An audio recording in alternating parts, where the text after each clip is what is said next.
The Hilltop Glove Podcast is sponsored by Mid-Carolina Service Company. Mid-Carolina Service Company is the first name to search for your residential or commercial HVAC needs in Lexington and surrounding areas. Just go holler at Jason and Clint. They'll hook you up on the air conditioners, on the restaurant equipment, refrigerators, refrigeration, ice machine repair. They've been doing this for years. I know them cats forever. Family owned and operated since 2006, they pride themselves in their quality work and customer relationships. Call 803-356-4153 or visit midcarolinaserviceco.com for a no obligation quote for service today. This episode of Hilltop Glove Podcast is proudly sponsored by Your Dollar Store, located at 3017 Farrell Road in Columbia, South Carolina. Owned by Brian Thomas, Your Dollar Store has been serving the community since June 2021 with a mission to provide fresh produce and essential household items to neighborhoods in need, serving areas like Booker, Washington Heights, and other nearby locations affected by grocery store closures. Your Dollar Store is a convenient one-stop shop for those seeking healthier food options and affordable essentials. Support a local business that's dedicated to giving back. Your Dollar Store, where you can shop, chat, and leave with a smile. The Hilltop Glove Podcast is sponsored by True Brilliance Entertainment. True Brilliance is a production, promotions, and management company dedicated to connecting artists and producers across the Carolinas to music industry professionals. Several of their clients have placements both domestic and internationally as a result of their services.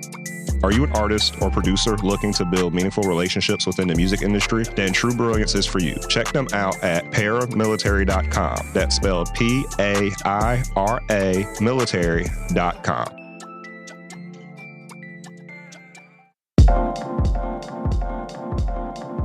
Welcome to the Hilltop Glove Podcast. Welcome to the Hilltop Glove Podcast. Welcome to the Hilltop Glove Podcast. Welcome to the Hilltop Glove Podcast.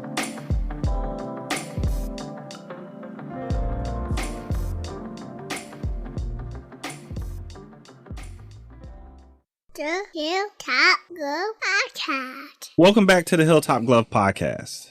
Welcome to another episode. Today we have the pleasure of speaking with the legendary J Live, an influential figure in the boom bap hip hop scene. Born Jean-Jacques Cadet. I knew I was going to mess that up. I don't know why I wanted to say Cadet. I don't know, man. Cadet in East Harlem. J Live is celebrated for his originality and lyrical experimentation, which have defined his nearly 3-decade-long career. His music stays true to the 90s hip-hop ethics while incorporating modern elements, drawing inspiration from iconic artists like Big Daddy Kane and Rakim. Known for his clever lyrics, creative concepts, and witty hooks over lush, sample-heavy beats, he embodies the quintessential boom bap sound. With 11 records under his belt, J Live continues to innovate, applying the timeless aesthetics of 90s hip-hop in fresh ways. His early singles, Longevity and Can I Get It, dominated college radio charts in the mid-90s. After graduating from New York State University at Albany, he taught middle school language arts in Brooklyn before committing to music full-time. Known for his dynamic live performances, J Live uniquely combines emceeing with DJing and beat juggling, creating a must-see experience for hip-hop fans. His shows blend timeless classics with his latest singles, showcasing his evolution as an artist. Stay tuned as we dive deeper into the world of J Live, exploring his journey, influences, and the artistry that continues to captivate audiences worldwide. How are you doing today, my brother? Good, man. Thank you. Appreciate Awesome. It's great to have you here. Man, you know what I'm upset about? What happened? What I do? We didn't get up for the Super Bowl. True. We were supposed to get up for the Super Bowl. Who was in the Super Bowl? I don't remember. You see what I'm saying? That's my point. I'm actually happy we didn't do it now because I've been like, it was unremarkable.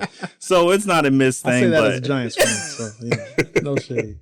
And I don't hate on that. Our father, he's a Giants fan, so we grew up having to watch Giants games. They ain't got nothing wrong with that.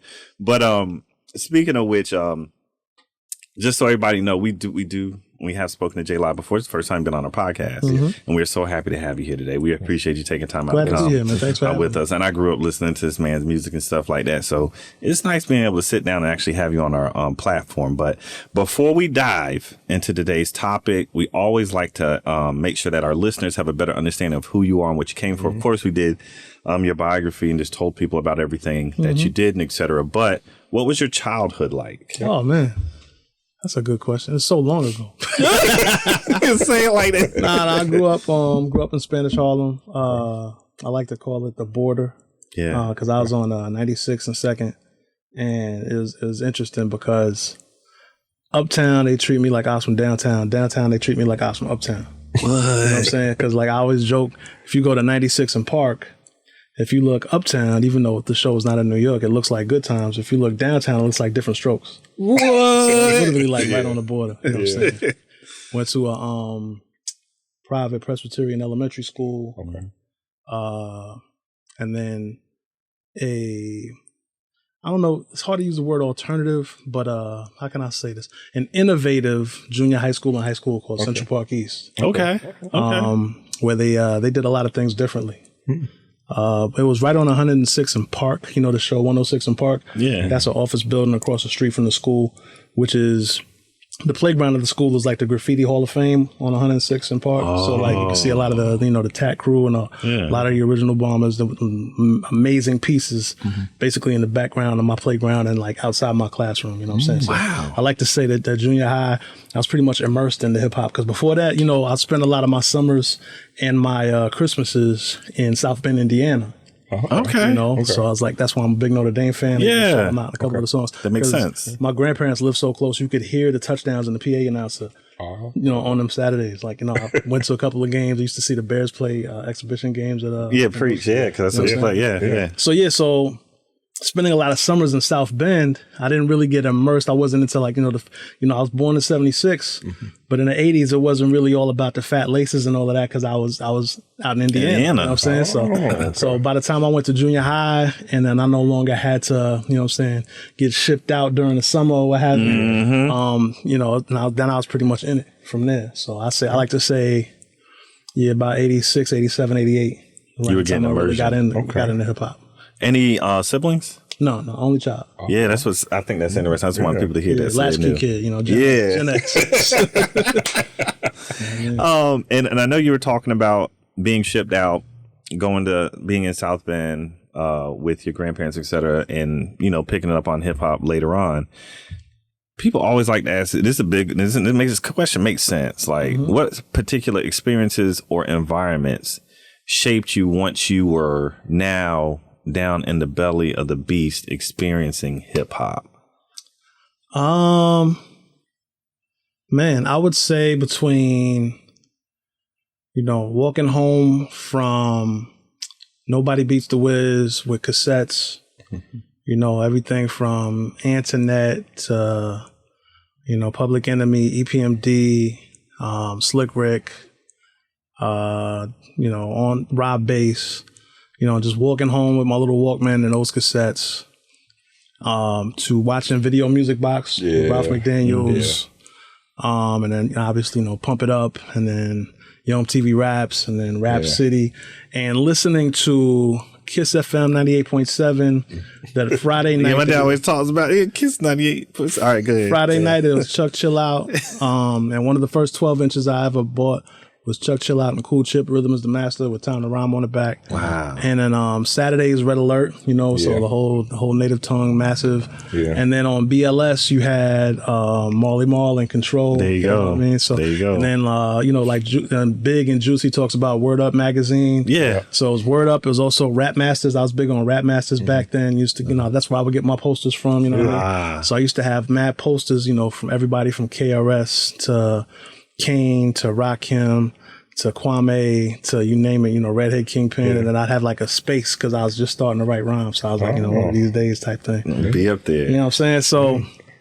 I'll say all of that combined, and then, you know, writing my first rhymes. And, you know, I live right across the street from my neighborhood basketball court. So I used to go play pretty much after school every day. You know Straight what up, I mean? yeah. So like I said, you know, a lot of the uptown kids saw me as like kind of from downtown or you know, corny, so to speak. Yeah. So, you know, it was what it was. They all grew up together, and I'm coming, you know, Johnny come lately on the court. True. But you know, turns out, you know, we had that common bond with hip hop, and I was like making, you know, pause mix demos in my house. Okay. You know what I'm saying? Explain the pause mix. Yes. For this. All right, so pause mixing is where if you have a double deck cassette player, you got to imagine, you got to explain this to people.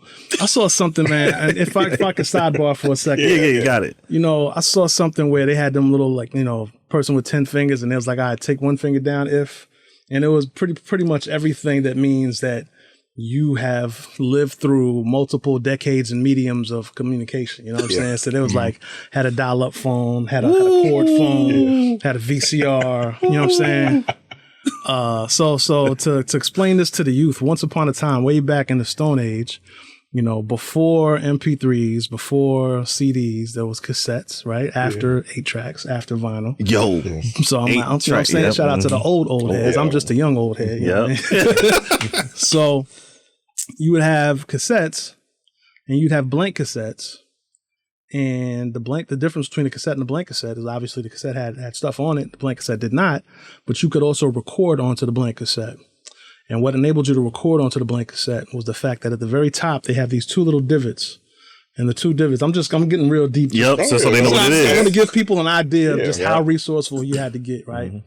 So those 2 divots, somehow, if there was holes in the top, you could not record. Mm-hmm. So a blank cassette was basically a cassette with nothing on it and no holes in the top.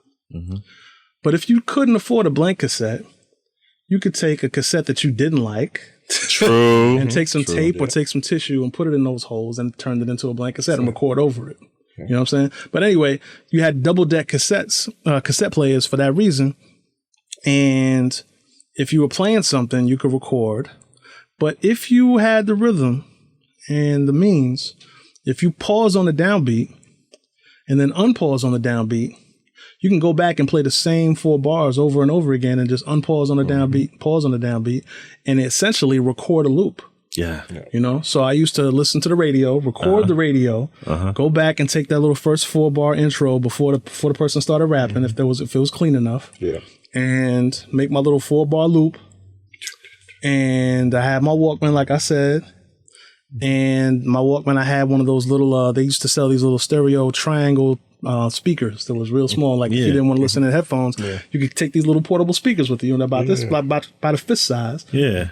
And play them. So I'd have, and then I had a boombox with one of those little, basically looked like about as big as a USB-C port. Yeah. But it was actually a microphone, so it could you could hit record and it would pick up whatever's in the area. Yeah. Like a field recorder. Right. Yeah. So now that means if I play my little looped pause mix beat out of my Walkman with those little speakers, and it's loud enough to get picked up in that mic, and I rap to that beat, the beat and me rapping is going to get picked up on that mic. That's resourceful. Right. And on top of that, my mom had this Gold Star, you know, kind of like, you know how the really, really fancy stereo systems, it was, you had to buy like the Panasonic dual cassette deck, but then you'd also buy a Panasonic tuner, which played the radio. Yeah. Then you'd also buy a Panasonic AM/FM radio and put that on top of it. And then you buy a Panasonic turntable and put that on top of there, and you'd be real fancy. Then you'd have the speakers, the little speakers that were high enough to go right. But then if you didn't have it all that, they used to sell like, you know, these little off-brand joints by like Gold Star or Iowa, right? Mm-hmm. And it would be Lord Jesus. I'm taking you back. Yep. So I had a little Gold Star joint that my mom had. They had the cassettes, and then it had the radio, and then it had a little turntable, but it looked like it was stacked, but it was all just one big box, right? So on that box, there was a and of course they had like 2 little speakers that came with it. But on that box, there'd be a little dial that would go from left to right, from radio to phono to tape. Okay. So now I have my little triangle speaker, have my little Gold Star speaker playing whatever was coming out of that. And what was coming out of that was me on the turntable scratching even though it was like about this big belt drive, right? Yo! So check it out. Scratching on the turntable, but because the dial went from radio to tape to phono, if it was radio to phono to tape. If it was phono in the middle, then you'd hear the scratch. Yeah. But if I push it on the tape, No, I could pull it back. Oh. So that was my fader. So Yo! that's how I learned how to scratch. No, seriously. Man, that's crazy. So now I got me and a couple of my friends from the basketball court, huddled around the little boombox with the built-in microphone. You got the pause mixtape playing out of the little triangle speaker. You got the scratches playing in between the verses on the belt drive turntable speaker, and we make these little demos. You know what I'm saying? Yo, like the resourceful. The bootleggers 4-track studio, which you could hear the traffic out the window in the background and everything. It was just fun, you know what I'm saying? Yeah, exactly. So question, do you got any of that stuff? I think one of my friends might have, old relic of it, but I haven't heard none of that stuff since then. You know what I'm saying? So that's I have all of the rhyme books from back then, but I don't have any of the tapes like that. Wow. Yeah, but that was and this is talking about like 11, 12 years old. You know what I'm saying? So. Wow. I will say this: I understand that the youth nowadays they mad intelligent, really smart, right? Just like you get better and better, right?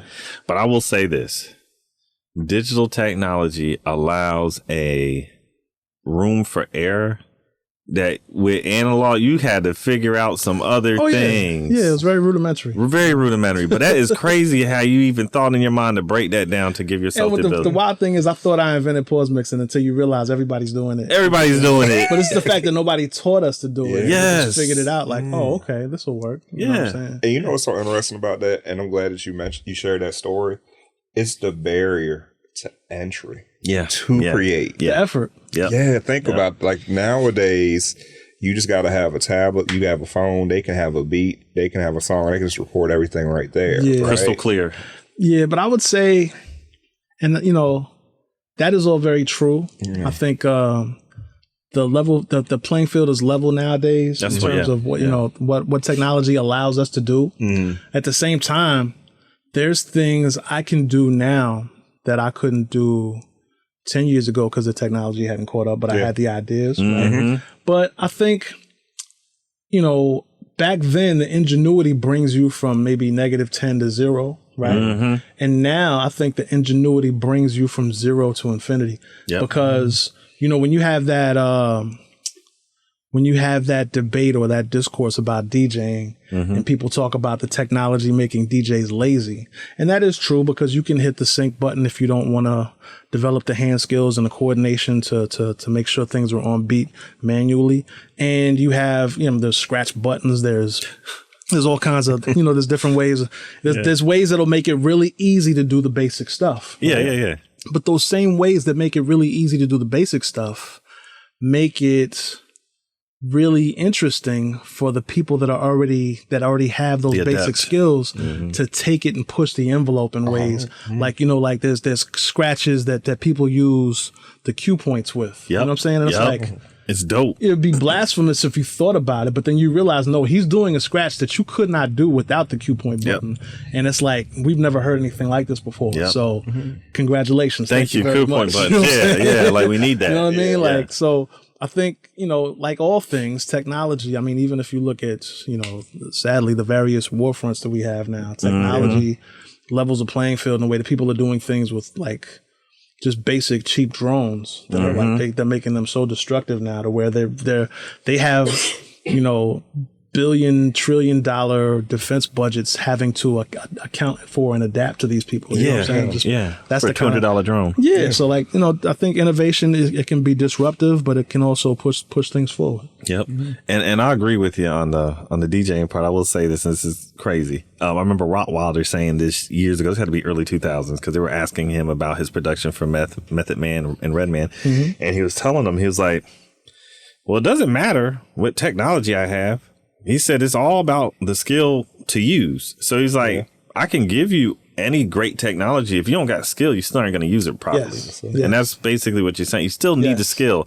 So you can level the playing field. You still need skill. And that's why I tell folks, You gotta practice. We were teasing about this today because something Tim Hardaway saying.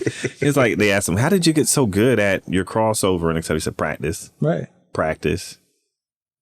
Yeah. He said people just don't want to practice, and there's never an error issue with that. I mean, it doesn't matter what era you're in, you can always have the ability to practice and get better. How do you get to Carnegie Hall?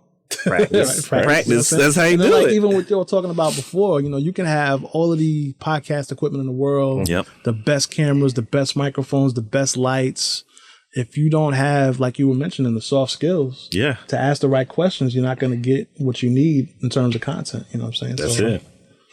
And then conversely, you could have the cheapest handheld, whatever, you know what I'm saying? The little microphone on And the them same soft skills that Yeah. will have content that is just Groundbreaking. exactly. Very true. Yeah. But building into your current career path, and this is what's interesting, just for people to know. I mean, you educate, and what's cool about that is, especially when we think about hip hop, and I always like to say, I'm happy that that hip hop's getting a chance to grow up. Because it's allowing and putting us in places, hip hop culture in places where it hasn't been before, or wasn't technically like allowed, because they're always thinking, oh, y'all, the children, you're the young folks. It's not time for you yet. What inspired you to pursue your current career path, and how has hip hop been a part of that? It's in terms of, well, I gotta clarify. You say my current career path. Yeah, you ready? You're right. That is hip hop. You're right. It's always hip hop. Like I mean, outside of hip hop. Yeah. I mean, and it's something that I usually have to clarify. Yeah. Because I taught from 1998 to 2001, and then my second album came out in 2002. I've been pretty much full-time music ever since. Yeah. But I take every opportunity to do workshops or speak in front of people, whoever will listen. You know what I mean? But it's like, there's a lot of people, because it's so underground, because my music is so below the radar, people assume that I've just been, in the Board of Ed this whole time. No. And I'm like, no, that's to me, that's like, I don't want any stolen valor for that, because I have, colleagues and family that started teaching when I was teaching and are still teaching. Yeah. You know what I'm saying? Yeah, So they're still pushing. They put 30 years into the Board of Ed. You know what I'm saying? I put 30 years into making music. Touring, speaking when the opportunity permits, and then also trying to teach through music, because I feel like a lot of my best lessons are in my songs. True. You know what I mean? Like, I think in my exploits on the road, some of the greatest compliments have been when I meet educators that say they use my music in their classroom. For me, that's the greatest honor for me. But see, I mean, to answer your question, I think the parallels between being an MC and being a teacher are such that it sort of comes naturally. You know what I mean? Like, I could see myself going back to the Board of Ed and definitely leaning on the experiences I've had on the road, just in terms of making sure that I'm engaging with the class, making sure that I keep them connected to the material. It's you're when you're not just a rapper, when you incorporate, the entirety of the culture in terms of hip hop, you're dealing with not just from an elemental aspect of like, breakdancing, graffiti, fashion, music, which is DJing, production, and emceeing. But, that emceeing part, that emceeing piece, what does it stand for? Master of ceremony. Master of ceremony, yeah. So that, for me, that always means whatever the ceremony is, wherever the ceremony is, however the ceremony is. So you'll have, like, sometimes artists that'll put themselves in a venue or an event that's different from what they're used to, and they'll try to fit a square peg in a round hole. And it's like, okay, you're trying to make them scream and jump and shout, but this place is sort of like a speakeasy with seating, and everybody's in low lighting and everything. That's if you're gonna need to adapt to this environment as opposed to try to have the environment adapt to you. You know what I'm saying? And especially with crowd control, I think a lot of less experienced artists sometimes will go into it like I have to make them make noise. I have to command them as an MC. Yeah. If I'm the master of the ceremony, then they have to, obey the master and do what I say. And it's like force. Or you can give them something to cheer about. You know what I'm saying? Yeah. So like applying those same principles to a classroom, where it's like, okay, you're trying to, obviously you have to have a standard of discipline and a floor of discipline in order to get anything done. Yeah. But at the same time, nothing maintains discipline like actually engaging. Yeah. And nothing engages more than relating. Mm-hmm. You know what I'm saying? So so to me, that's the kind of lesson I take from the stage to the classroom. Awesome. If you were still teaching, how would you, and you're basically talking about this, but how would you educate students using modern day technology? You basically, I'm a real big fan of etymology. Okay. Because I feel like, as an English major, as a former language arts teacher, when you really want to get down to the communication, when it comes to signifier and signified, really just getting from point A to point B, from getting an idea out of your mouth and into someone's ear, you look at where it came from. You know what I mean? So like getting down to the bare bones, or like the first principles, as some might call it, you know what I mean? Showing you how the sausage is made. I like saying, yep. You know what I'm saying? Like, and then so to say that, you have, all of these trepidations and fears about AI, and saying, okay, well, AI is going to make it impossible to grade a kid because you don't know if he did it or somebody else did it, or you don't know if they're just if they're actually learning the content, or if they're just copying and pasting something from the web and using that. And it's like, okay, or you could use it to your advantage and say, okay, how do you get the most out of AI? You get the most out of AI with a certain level of understanding. That's true. You know what I'm saying? And when you break it down, it's not just artificial intelligence, but it's a large language model. Okay. So you're feeding it all of this information, and now, to get what you want out of it, you have to, it's almost like a genie in a lamp. Yeah. You know what I'm saying? That's a good way to put it. Like if you ask the genie, if you say, make me a sandwich, and then the genie turns you into a sandwich. You know what I mean? Yeah, Wishmaster style. Yeah, you don't know how to ask. Yeah. So by that same token, when you're using AI, now there's a whole trade and skill of prompting, and how do you develop the kind of prompts to get what you want? You know what I mean? Yeah. Yep. And it's like, okay, maybe you're not gonna hire somebody to draw, J-Live in the likeness of the Fighting Irish logo, except have it a driver's cap instead of the shamrock or whatever, instead of, like, look at me like a leprechaun or whatever. But okay, you might not hire somebody to do that, but you might need to hire somebody to develop the prompts that'll get that out of the AI. Great point. You know what I'm saying? Instead of having you sit in front of whatever app it is for 3 hours at a time, this person can come up and do that in 15 minutes. Yeah. You know what I'm saying? Mm-hmm. So you teach the children that, okay, technology continues to innovate and disrupt. And as things advance, when they were teaching us long division, they said you're not going to be able to go around the world with a calculator in your pocket. And now here we are. Lying mofos. Lying. Yeah, you're right. You're right. But you have to, it's not just having a calculator. You need to know how to use it. Okay, what am I trying to cross multiply for? What statistic am I trying to assess? How am I taking all of this data and breaking it down so that I can effectively develop my strategy and tactics when it comes to sales and my business, right? I don't have the calculator, but if I don't know what I'm looking to do, if I don't know what percentage matters, you know what I'm saying? Like even in, recreationally and in your love of sports and fandom now, we have access to all of these analysts that have these advanced statistics that are it's not just points, rebounds, and assists. It's true shooting percentage. Yep. Per 36 minutes. Yeah, per 36 or per 100 possessions. Yeah, I'm like, what? Right? So, and and that's when you get down to, so I guess to answer your question, if I was teaching math, I would look into that. Okay. And say, okay, how are they getting per 36 and per 100 possessions? Why is that important? If I was teaching language arts, I'd say, okay, why do we call it this? Where does that word come from? Why? Exactly. You know what I'm saying? So that makes sense. Yeah. So Yeah, that makes sense, because even with the whole concept of AI, you can have them just break down what does artificial intelligence mean, right? The origin, the right, phrase. and then you know, when you have a grasp of these things, even just an elementary grasp of these things, you know, everything becomes a rabbit hole, and then whichever rabbit hole an engaged student wants to go down, they're gonna need certain level of skills to be able to navigate that rabbit hole. So that's what you want to give them, you know?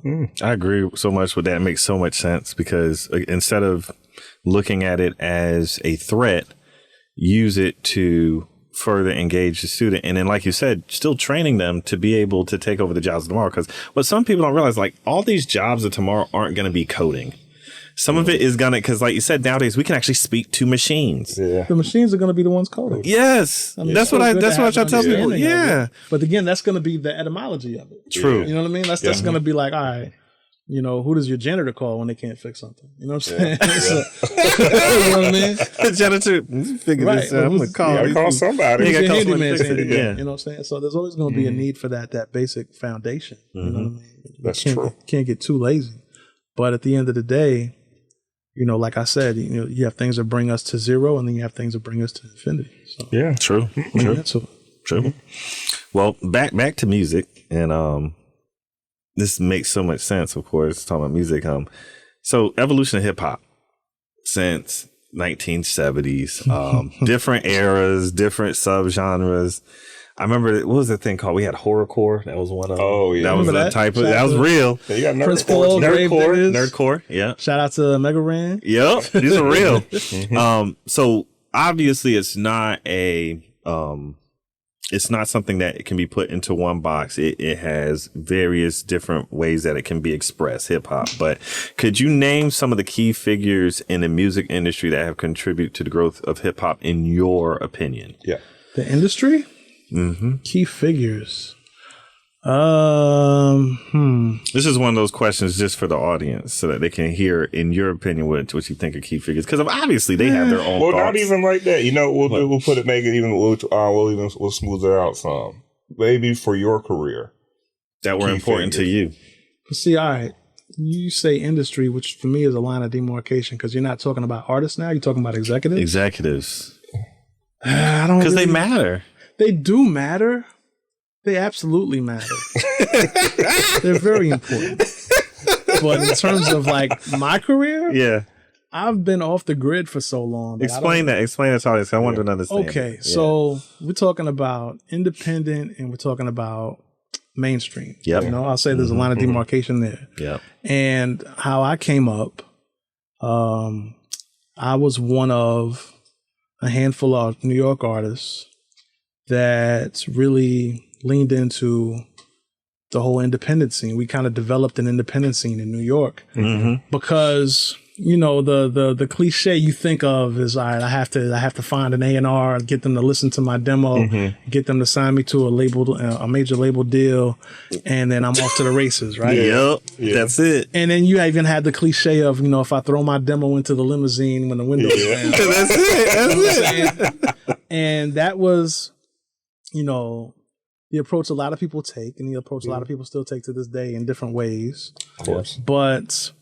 you know, I guess I have to give a little bit of background in order to answer this question properly. Do it. So I started, like, you know, I told you the origin story, you know, the pause mix demos, and, you know, that evolved into, you know, cafeteria battles, tapping on the lunch table with friends and whatnot. And then that evolved into, you know, my school. Like I said, it's all ties together. My school was trying to do things differently. So instead of A to F, we had kind of a satisfactory, unsatisfactory, but also distinguished. You know what I'm saying? Okay. Instead of test-based advancement, we had a portfolio system with electives and core subjects. So we'd have to present projects to a committee. Yeah. Wow. And we had community service, and so for junior high there was community service, and for high school there was internship program. So in junior high community service, I was kind of like a teacher's assistant in the primary school. And then in high school they were like, okay, well, what do you want to be? And the woman that led the program, I was like, I think I want to be a lawyer. And then next thing you know, I'm taking heat and hot water complaints at the city council president's office. you know, as like in the ombudsman's unit. So fast forward, I'm like, I think I want to, you know, maybe be an entertainment lawyer because I'm starting to get into music. Yeah. And she happened to play tennis with a guy that used to work at Def Jam that had his own little independent company. Okay. I ended up with an internship with him, and that became Rorschach, who put out my first single by the time I was a sophomore. Oh, you know what I'm saying? So before that, I had an internship, and this was beyond school. I had an internship with Bill Stepney at Stepson Records when they were putting out like Miss Jones and all of that. Yeah. So, and I went to this thing called the Rap Writer Seminar, where it was Reverend Mariah Britton and Riverside Church, who would have a bunch of high school students get together and just talk about different ideas and their creative process and writing. And they would bring in different artists to speak, and they would bring in different industry heads. So I think Sylvia Rohn came in and spoke to us about her, you know, like different, some people that whose names I can't remember, but people came down and just talked to us about A&Ring, about publicity, about distribution, things of that nature, to give us, you know, some background on what's expected. Trends of Culture came by. Hakeem from Channel Live came by and spoke to us. You know, so like that's some good. Good access. Right? So that's how it came up. You know. So when you ask me in terms of the industry today, because so my original point was rather than throwing a cassette into a limo, you know, me and George were like, okay, maybe, you know, if we sell a few thousand records, that'll get the attention of the majors, and we can get a deal like that. And, you know, we end up selling tens of thousands of records. That's what I was about to say. That's not the norm. That's not the norm. You know, because I ended up, you know, I got Unsigned Hype in The Source when that mattered. And then I got, you know, a lot of play on college radio. And then my manager at the time was one of the best college radio promoters. Okay. And you know how this Billboard magazine, which charts commercial radio and things of that nature. Yeah. There was a trade magazine called Gavin that would chart college and independent radio. Okay. And we were charting on that. So it's kind of like, you know, if you were looking at minor league stats, so to speak. But then we're charting right next to major label artists. You know what I mean? Yeah. But it's just college radio because we didn't have the payola to bribe DJs. That's what I was about to say. I like how you straight up. You know what I'm saying? Look at there and make sure you say it to me. It is what it is. Yeah, you had to bribe DJs back in the day. So that was the whole idea of going independent. Okay. Is that, okay, if you're not backed by, you know, the corporate structure where there's millions of dollars that go into developing and marketing an artist to wag the dog, so to speak. And I say wag the dog only in the sense that when you know how the sausage is made, before you know how the sausage is made, you might think, okay, this artist came up and, you know, picked themselves up by their bootstraps and achieved mass appeal. Yep. And it's not quite like that. When an artist picks themselves up by their bootstraps, they get the attention of the corporate major labels. And then the corporate major labels, if they play their cards right, can give you access to mass appeal. Push you through the door. Yep. But it takes hundreds of thousands of dollars. So question. Okay. So is there a difference between that, of course, that process and what people would consider a plant? A plant? Yeah. Well, when they talk about an industry plant, that's, but again, I would have to ask myself who's talking. Because it's almost like saying, and I'm trying to be fair about this, but if someone's talking to me about an industry plant, to me, the whole industry is planted. The industry is based on plants. Thank you. So like, you know, for example, there might be an artist that markets themselves as independent, but there's money behind it coming from somewhere. You know what I'm saying? And I mean, like, that's just the nature of the thing. If you look at the history of the music industry, a lot of the marketing money in the music industry is rooted in laundering money for other illegal industries. That's true. You know? I love the honesty. Yeah, you're right. I mean, I can be. It's not snitching if you weren't involved. That's true. I'm just saying. Look, I never had that, you know, situation. Call it an advantage, disadvantage, whatever. That was never me. Yeah. So I'm just saying, like, you know, and I think that also drives the direction of the content. Yeah. Because if you came up in the drug game and you have all of this discretionary drug money that you need to clean up and you put it into the music, it gives you the kind of exposure that allows you to pivot into legitimate corporate America. A couple of times I went to New York. I was speaking at my brother. Actually, the brother that got me my first job teaching in Brownsville, he was teaching still teaching in Brooklyn at a different school. And he brought me there to speak to his classes. Yeah. And they just threw me in as like, okay, you're going to do second period, third period, fourth period.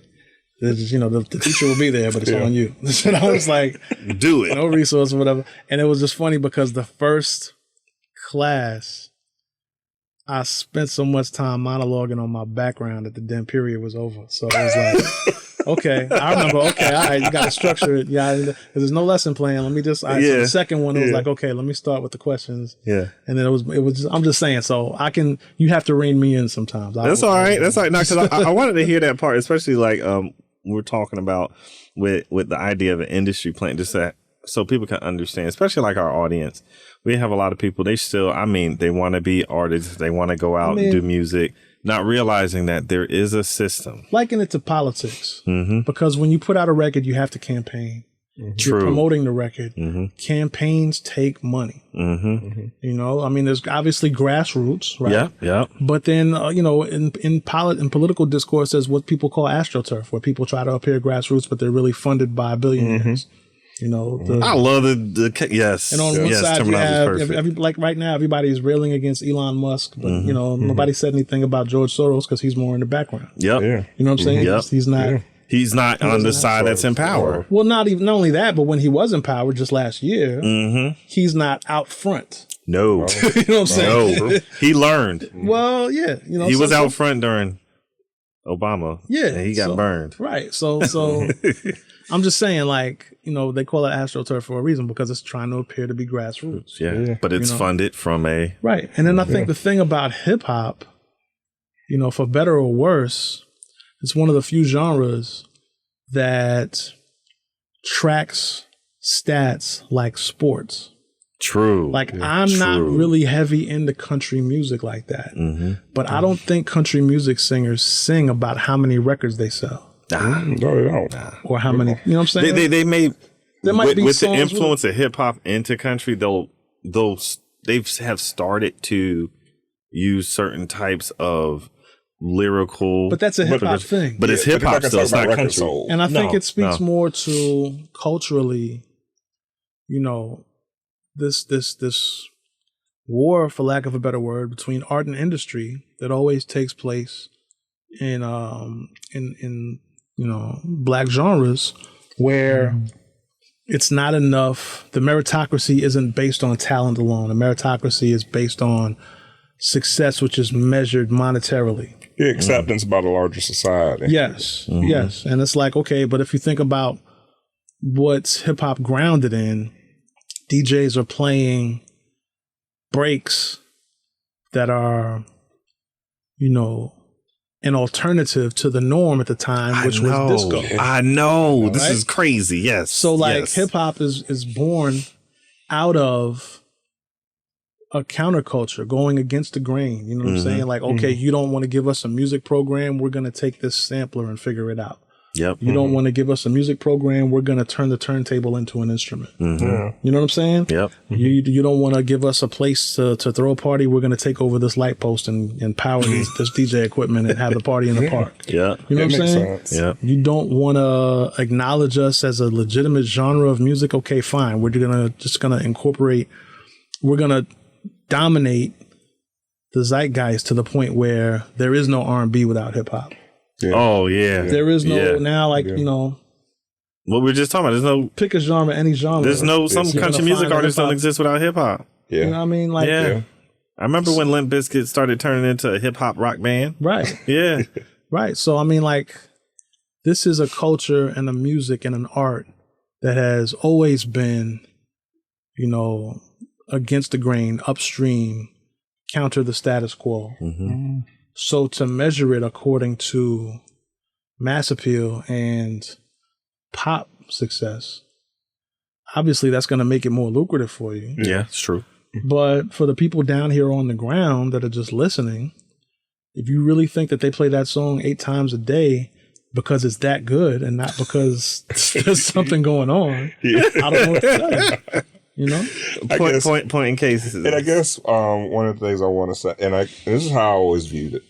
It seems like, because, you've always had elements in the culture, even early on, because of where the culture started. There's always things that are aspirational, right? Yeah. Because of poverty. But do you feel like maybe those themes that really derive from the aspirations that people may have had in their lives, do you think that kind of led to the path of that validation, or those things with tying it to the record sales and things of that nature? Yeah, I mean, I think people want to come up out of their environment if their environment does not have, if your environment is such that you want to survive it and escape it. Yeah. You know what I'm saying? Yeah. I try to laugh. Yeah, you're right. You're right. Then you're gonna do what you have to do. Yeah. You know what I'm saying? Like the Biggie line, either you sling crack rock or you got a wicked jump shot, right? Dang. Or Dang. And to me, it's just interesting how, you have this content industrial complex that has all of these, these grindpreneurs, so to speak, that'll basically sell you how to sell. Mm-hmm. You know what I mean? Or teach you, the financial literacy that, costs you financial stability just, as a barrier to entry. Yeah. You know what I'm saying? Yeah. And not good. It's just everybody's selling you something. You know what I mean? Yeah. And that's fine. That is what it is. But in order for you to really break out, and I'm rambling because I'm making like 4 different points at once, so you have to excuse me. I guess my greater point is just that you get the gamification of the music when you're trying to go pro, so to speak. You know what I'm saying? That's just I like how you happens. put it. I like how that's put. That makes so much sense. I think our audience will understand that too. Because that's how a lot of them think about it. They want to go pro. Yeah. You're trying to get to the point where you can get that check. Yeah. And that's like, and it's for me, it's a paradox, or for lack, a trick bag, because when you look at the groundbreaking artists, they might very well have those kind of aspirations and come out of that kind of struggle. Mm-hmm. But what gets them over, what gets them to cut through to access corporate America is going to be what makes them uniquely them. True. So when someone breaks out based on being uniquely them, and then thousands of copycats want to be uniquely that person instead of uniquely themselves, you know what I'm saying? Kill the whole vibe. Yeah. Well, I mean, it creates an industry. Yeah. And that's the thing about art versus industry. What do you need to be artists? Originality, uniqueness, right? What do you need for a successful industry? You need an assembly line. You need uniformity. I see what you're saying. You know what I'm saying? Yeah. So those radio stations that I mentioned that I came up to him, you get 31 flavors of hip hop. You get, I've been saying this for decades. You get Kwame, you get Public Enemy, you get Salt and Pepper, you get NWA, you get Ghetto Boys in the same hour. Yeah. You know what I'm saying? Yeah. Now you need 4 different digital radio stations to play those things. Sure. You need 4 different podcasts, 4 different Spotify playlists to get to that. You know what I'm saying? Or you have to curate it yourself. Or you have to go to the kind of DJ that knows the common thread between those things to bring it together. You know what I'm saying? And I'm not just talking about old school, but I'm talking about those artists of today. Mm-hmm. Someone that's going to tie in Afro beats with Afro beat. Yeah, you know what I'm saying with Highline, with all these different. You know what I'm saying? Like, if you're going to be able to do that, it takes a certain level of knowledge that only comes from a certain level of dedication. Mm-hmm. You know what I'm saying? Yeah. Mm-hmm. So like if you, I was thinking about it today, like the 50 Cents of the world, you know what I mean? Like, you have a level of dedication, not just to the art, but to the industry, to the point where he's writing, the 50th Law. That's true. Robert Greene. You know That's what I'm true. saying? Yeah. Like that level of savvy. Some of the greatest artists in the world will never have that level of savvy, but they still have something to offer and contribute. Yeah. You know what I'm saying? So it's just that's what makes up the landscape. It is what it is. Yeah. I'm not even putting a value. I'm not putting any value base on it. I'm just saying that's the landscape. That's the reality. You have commercial, you have independent, you have underground, you have, what do they talk about? Like, all right, so we know Spotify dominates the market share of who listens to streaming music and where, right? Yeah. But then you have tens of thousands of artists that don't have 100 streams, regardless of how many things that they put on. Yeah. You know what I mean? Yeah. Like even me, I'm very much grassroots, independent, underground, low budget. Yeah. And I'm still in like the 90th percentile of what's streamed. Just because if you're close to 100,000, monthly listeners, that's more than a large majority of what's actually on the platform. It's true. And it's still, to monetize that, you still have to do a whole bunch of other things to really make it worth it. Yeah. You know what I mean? So it's just, that's just the nature of the beast as it is right now. And you still have that same payola going on in just different formats, different ways. Yeah, because that's true. Because you might not necessarily paying the DJs, but you're paying the streamers. Paying the playlists. You're paying for it's like I remember when I was on a label that was distributed through an indie called Caroline Distribution, and they had one person dedicated to just placement in the retail. Because if you go to the average record store at the time, you have all these records. If you don't know what you're looking for, there might be a light box with a pair of headphones that you could put on. There might be 4 or 5 CDs, and you could press this button and play that CD. And that'll make you want to buy it. But okay, there's 4 pairs of headphones and there's 2,000 records in the store. And how do you decide? There's 100 records that came out this week. Which 4 are going to get that light box? Yeah.